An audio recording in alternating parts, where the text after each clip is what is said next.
Hello, welcome everybody. If you are new to my channel, my name is Joanna. This is Scrum with Joanna, and today we have a returning guest, which will help us talk about a very interesting topic. I've seen a lot of conversations happening in social media about so-called the Scrum Guide Expansion Pack. And today we have one of the co-authors of the expansion pack. So now some of the things will become crystal clear.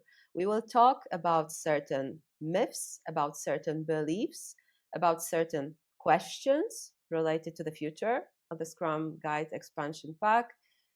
Ralph Jocham, welcome back to my tribe, welcome back to my channel, and I'm looking forward to our conversation today. Hi, Joanna. Thanks for having me again. Pleasure to be here. It's always an enormous pleasure to talk to you, even outside of cameras and Me the same, recording. yeah.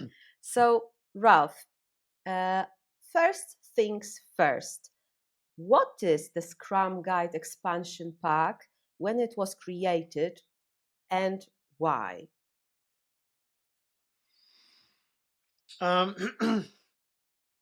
So when John Coleman and I, when we have been working on the Hexes for Scrum.org, which is a collaboration with Dave Snowden's company, Canavy & Co., we first thought, let's take the Scrum Guide and let's turn them into the Hexes, like content-wise. And while we were doing that, we realized that some things that felt old. And this was about 4 years after the last release of the Scrum Guide. And so we took some liberty and just tried to make it more like today, like 2024 it was at this point. But it felt weird because suddenly, we had those hexes that felt more fresh. There was some good information on there and additional value, we believed. And then going back to the Scrum Guide in the trainings, it's like, we describe it better now over there. How can we change that? And this was, I think, the original idea about saying, okay, how can we make Scrum richer in understanding? Because of some other problems you see as a trainer, or I see as a trainer, is that certain questions, they come up again and again and again, and you just keep on explaining them, and it's like, I wish it was written someplace and I could just point people, says they, if you don't understand the difference between acceptance criteria and the definition of done, go there and read it. And essentially, this also was an important point, that certain things could have been. Now, if you take the Scrum Guide, I think it's really beautiful because it's very compact, but it is also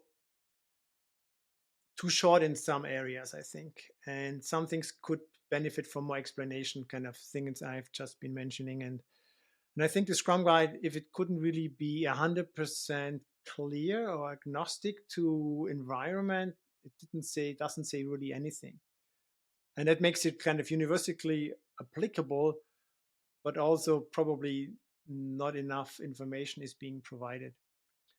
So I think all of this together essentially came up to the idea that John and Jeff and I essentially collaborated in creating the Scrum Guide Expansion Pack. And so I want to make clear here as well is that the Scrum Guide is still the Scrum Guide. It's the body of knowledge about how Scrum works. Now, if you have questions about how certain things actually do work in real life, or how to get ideas about how you could do certain things, that's when in the Scrum Guide Expansion Pack comes into the picture. Okay, thank you. Thank you very much for clarification. Let's put some dates into our conversation, shall we? Yeah.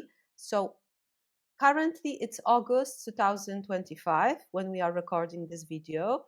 So current up-to-date Scrum Guide version is from 2020, correct?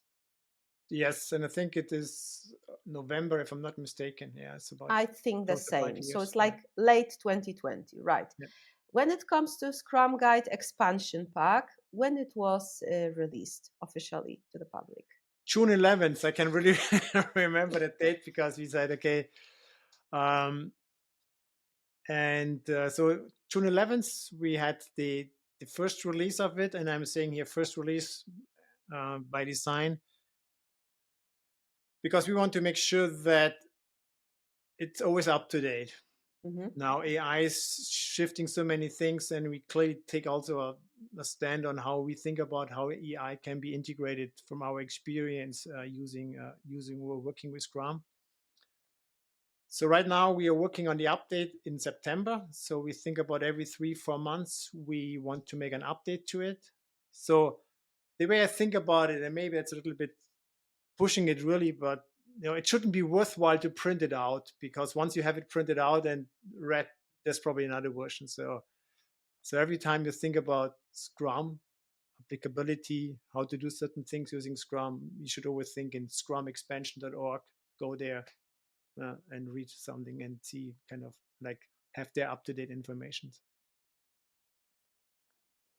Okay, so here comes a very important mantra. Don't print Scrum Guide Expansion Pack, because soon it will be out of date and some changes are expected to come. Okay, so 5 years, well, less than 5 years, let's say around 5 years after the latest release of Scrum Guide, we have the Scrum Guide Expansion Pack. Do you happen to guess, to know why some people on social media started posting like Scrum Guide 2025 versus Scrum Guide 2020? I have no idea, honestly, about that. Some assumptions, though. And Now the first version of the Scrum Guide was released, I think, September 2009, and then there was an update in November 2009, and then pretty much every 2 years, I would say, on average, there was a new version. Now, if you take November 2020 and today, so many things have happened. And then you go back to the Scrum Guide, and it's like, it doesn't reflect that really. And so I think so this is me kind of reading really out of tea leaves here right now. But for me, I think is that people, or the community, the Agile Scrum community, is and was ready for an update. And there was none. Now, maybe the Scrum Guide Expansion Pack filled that gap for them, which, if it helps them, I think that's also a good thing. And I would be happy about that. Mm. Let me comment on that. Of course, when you go into the detail of those posts, they are comparing Scrum Guide Expansion Pack versus Scrum Guide 2020. But apparently they started, not everybody, okay, I will be fair, but there is a group of people who started using this vocabulary, Scrum Guide 2025, like they somehow absorbed Expansion Pack as the new version of the Scrum Guide. That's my perception, my Yeah, it understanding. happened, and I don't know why this happened. So the interesting thing is, I was just also made aware about that if you Google Scrum Guide 2025, the Scrum Guide Expansion Pack is like pretty much at the top as well. So Google even figured out what people mean when they look it up. Yeah. So definitely there is a connection. Okay, so Ralph, I don't want you to go with me through a lot of details of the Scrum Guide Expansion Pack, and I would encourage everyone to read it and see what kind of things there are inside. However, I would love to discuss with you some of the voices, perspectives that I've heard, that I read after Scrum Guide Expansion Pack was released. So I have a bunch of them. My top 3 favorite ones are: first, no big news. What would you say about that?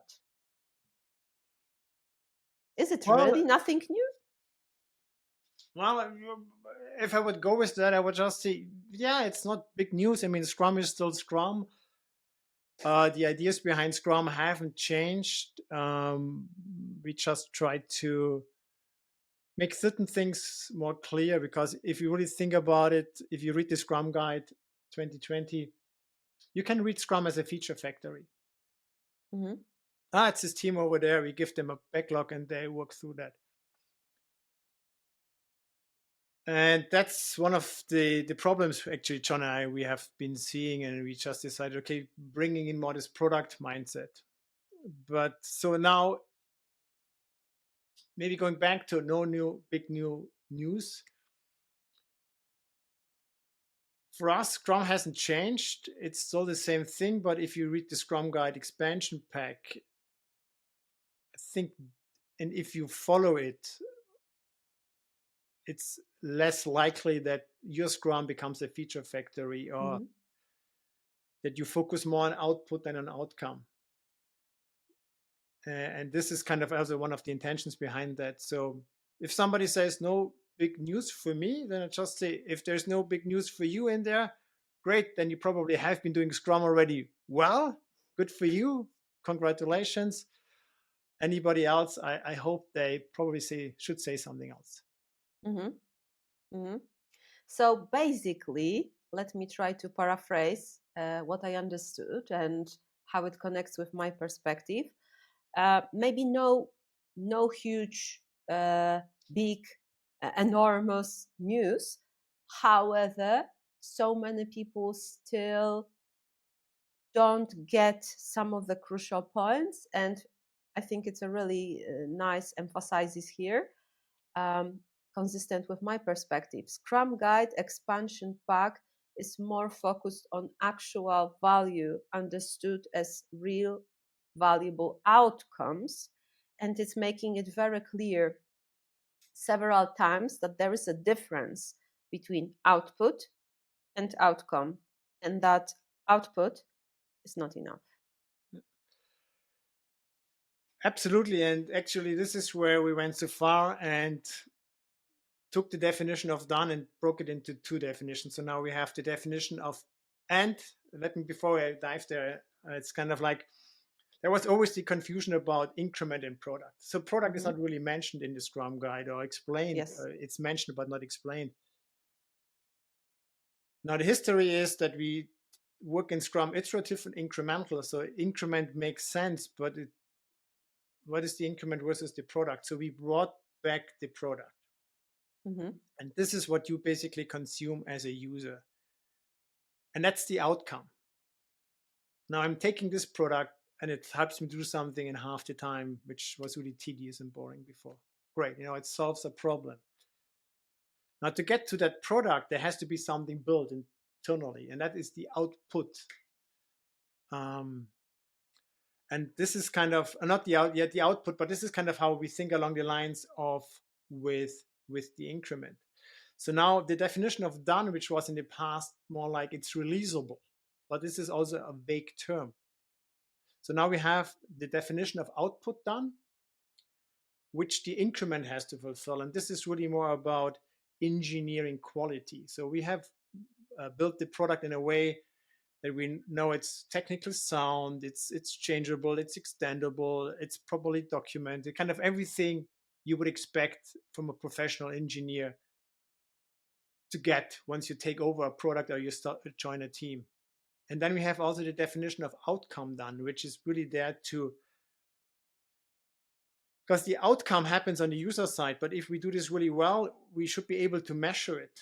And Mm-hmm. then eventually this outcome leads to the company impact, like, you being a successful organization.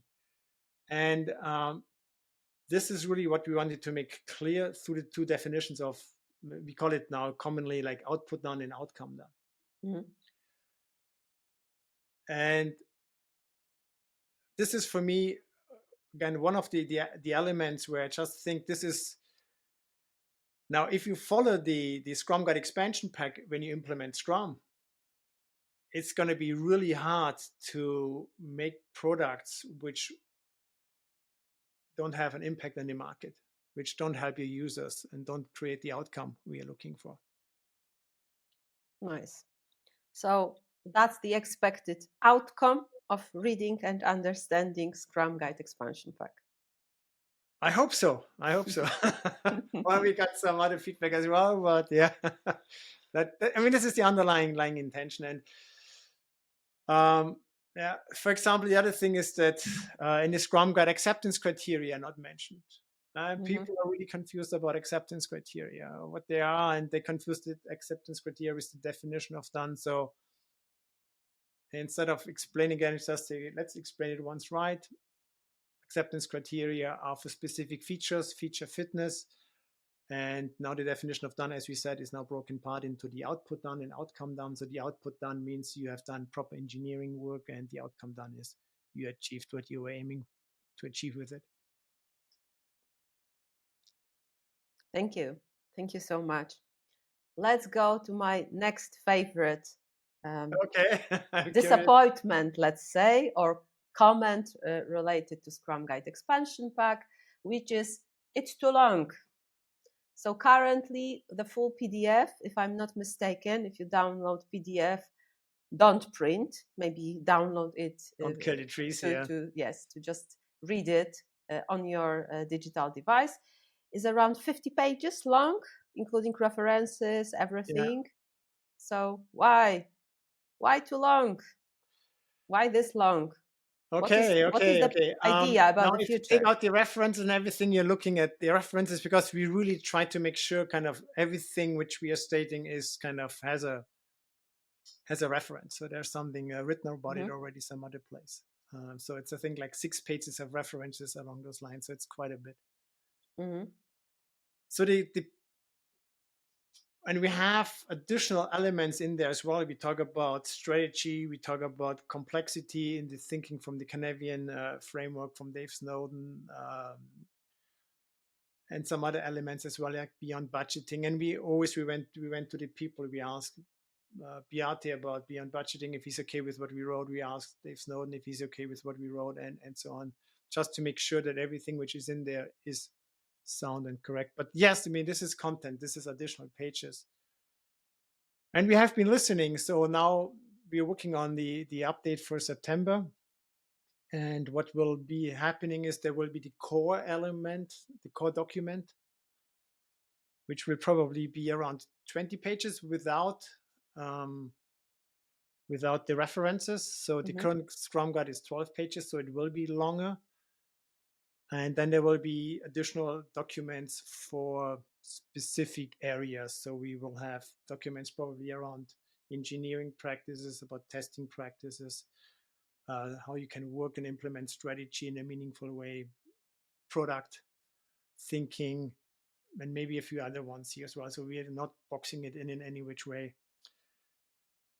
The idea is that each one of those additional documents, complementary documents, will probably be somewhere between 5 to 10 pages. So we are still working on that. So we will see whether this works out in a meaningful way. But for me, the vision I'm having is that if you think about Scrum, you think Scrum expansion. You go to the website, maybe you read the core document the first time or an additional time. It might have been updated in the meantime, actually. And then I say, well, testing. Then you read the testing document, and it's more moving towards how to do certain things. And then sure, there's the risk about being prescriptive.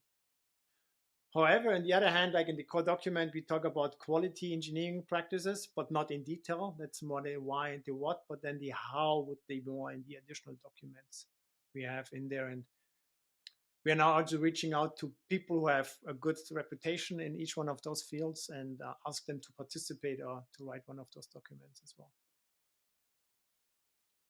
So it won't be so long, but there will be more, right? So it will be like a collection of living documents that should serve you not as a book that you read from beginning to end, every single sentence one by one, but maybe more like I have a specific problem, or I'm currently focused on this area of improvement in my team, in my organization.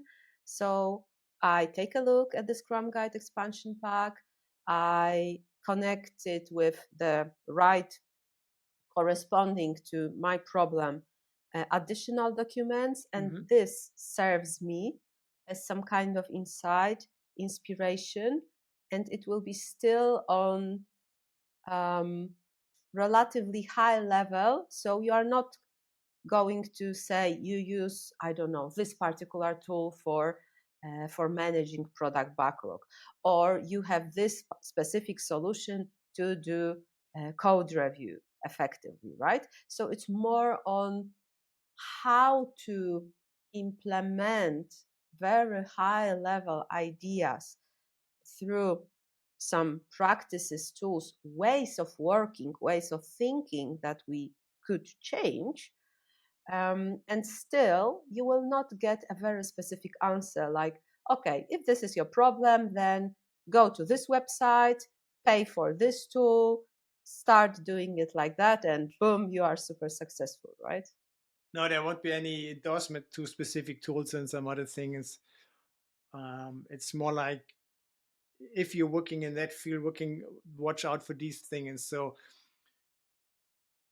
there's a book I read a long time ago, Scaling Agile from Craig Larman and Bas Vodde. Mhm. And they have like, try this, avoid that. And I think this is kind of something we probably want to do something similar. If you're doing this, try that. We know this works better. Avoid that. We know this doesn't work so well. Nice. So this connects with my third favorite, let's say, wave of critique, which is too prescriptive, which I believe we already covered. So it's more on how side, but definitely it will not be like the final resource. I think maybe it could be treated, especially in the future when the Scrum expansion pack will be supported by additional, more focused on specific areas documents. It's more like this is actually your starting point, and still there will be a lot of discovery, experimentation, looking for what works for you, what does not work, right? So in that way, there will be more when compared to Scrum Guide, but definitely the power is in your hands, dear reader, right? Yes, yes. I mean, this is not something we want to take away. But going back to the point, it's too prescriptive. I think it's a pendulum. You're really staying abstract. People read it, they don't understand it. If you go over there, well, you're too prescriptive. We try to somehow find the middle ground. Maybe sometimes we underdo it, sometimes maybe we overdo it. But it's not that we Scrum is still a framework and it's not a method. I mean, this is what I'm talking about in every class. Common sense still is important. You still have to think for yourself and make judgment calls given on the situation and the context you're in. And that also is why Scrum is a framework, because every context is different and it's therefore complex, and you need to learn how to adjust the set of rules or apply the rules in your given context. And this is what we try to do in a more meaningful way. Yeah. Makes sense to me. And I recall when I was reading the expansion pack that actually sometimes I felt like, damn, this is such a good, strong statement, but it's just one sentence. And in my head, because I have my whole professional life, my experience, I already pictured a story, full story related to this particular sentence, or to just a small part of the Scrum Guide expansion pack. So for me, it's definitely like adding more structure and reminding me about all those great stories, examples that great professionals have. But I think the whole point is that still so many organizations struggle to actually understand what's the whole point. So if it was your intention, guys, to emphasize really why and how we can do things, big kudos for that. I always respect people who try to bring valuable things to the world, and I'm hoping that Scrum Guide Expansion Pack will still be quite popular. And if people even say Scrum Guide 2025, okay, as long as you benefit from that, if you're making at least one valuable, important change, thanks to that, honestly, for me, you can call it Scrum Guide 2025. Jeff is one of the authors, so I understand. I understand the confusion.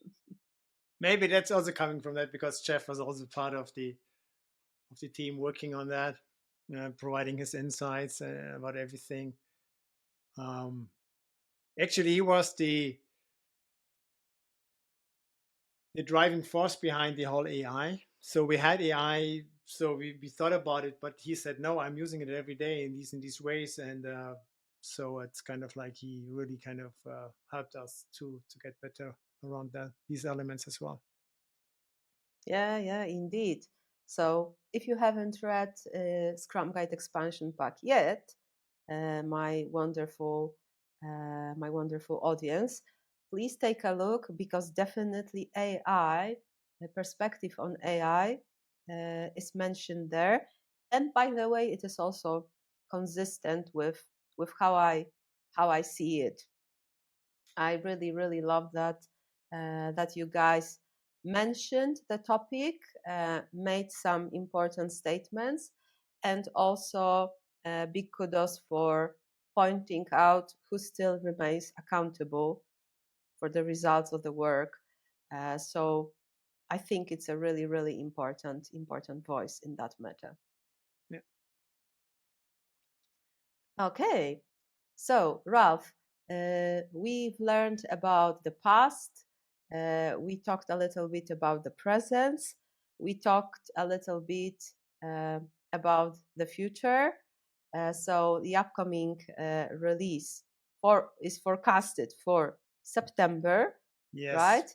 Uh, do you have any specific and interesting changes to come? You mentioned this separation, right? Yes. Like will be a core document and additional documents. Is something worth mentioning that you guys learned through feedback loops, through conversations with the Agile and Scrum community?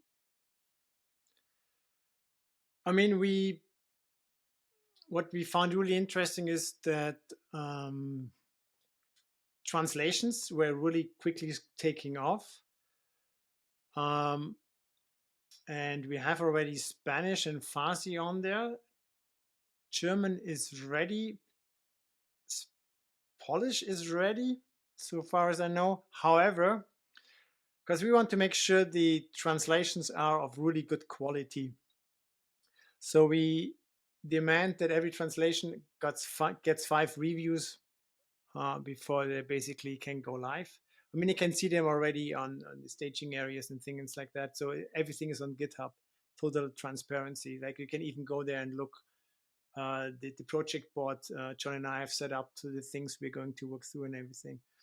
So translations are happening, a lot of them already. So this is really good. I think this also shows that there's interest.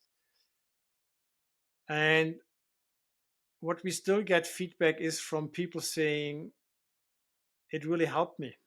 And this is the bulk of the people we're aiming for. People who understand Agile, have a good basic understanding of Scrum, but are struggling in their given context, or maybe it's people really being new to it as well, and that they have it easier to get going. And so this is what we always keep in mind, and this is now also probably why we break it apart, because now if we would add other things like you can do it this way or that way, suddenly we have 70 pages, 80 pages, and then you have a book. And we just decided, no, it should be more like a menu going into a restaurant. So I have a main course. It's maybe the main document. And then I look about this and I look about that. And now every time, again, you have something else, go to Scrum Expansion and see if there's a document already giving you some head starts about that. So this is what we really try to keep on doing going into the future.